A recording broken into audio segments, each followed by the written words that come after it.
Boil 6 eggs. Blend 3 tablespoons cream cheese, 3 tablespoons mayonnaise, and 1/2 teaspoon of mustard. Add zest of 1 lemon and 1 teaspoon of lemon juice.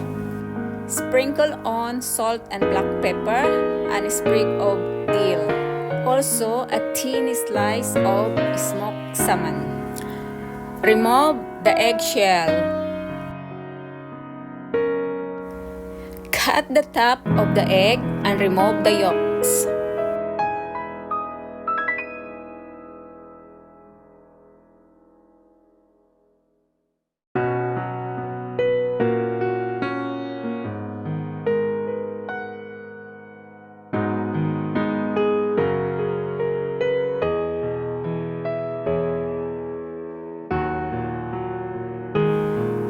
Cut in half the remaining 3 boiled eggs and remove the yolks.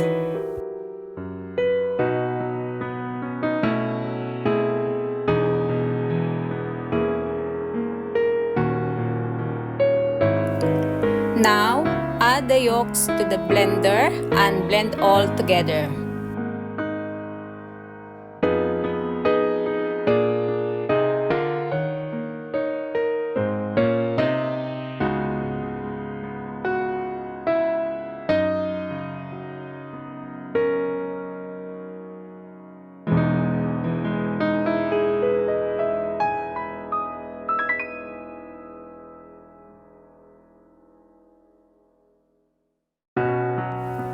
Fold in chopped chives.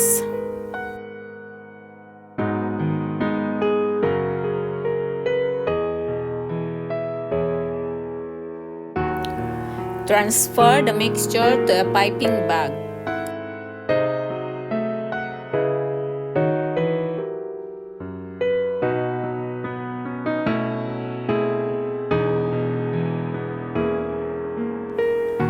Pipe into the eggs as shown.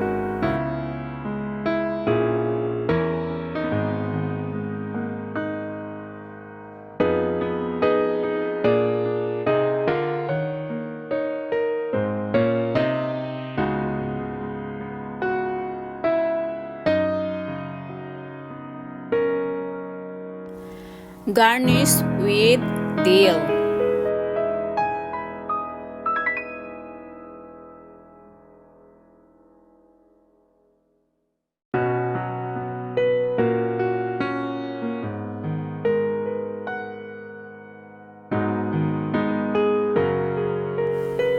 And also garnish with salmon.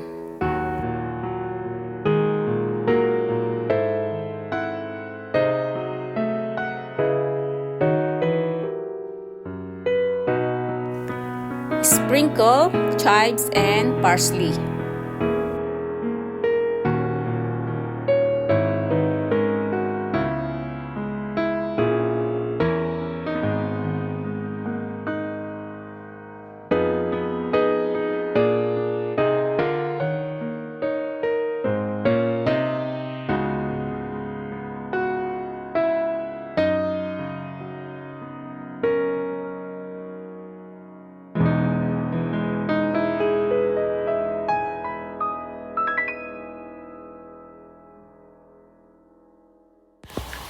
Please subscribe, like, and share. Thank you for watching. Bye-bye. See you in my next video.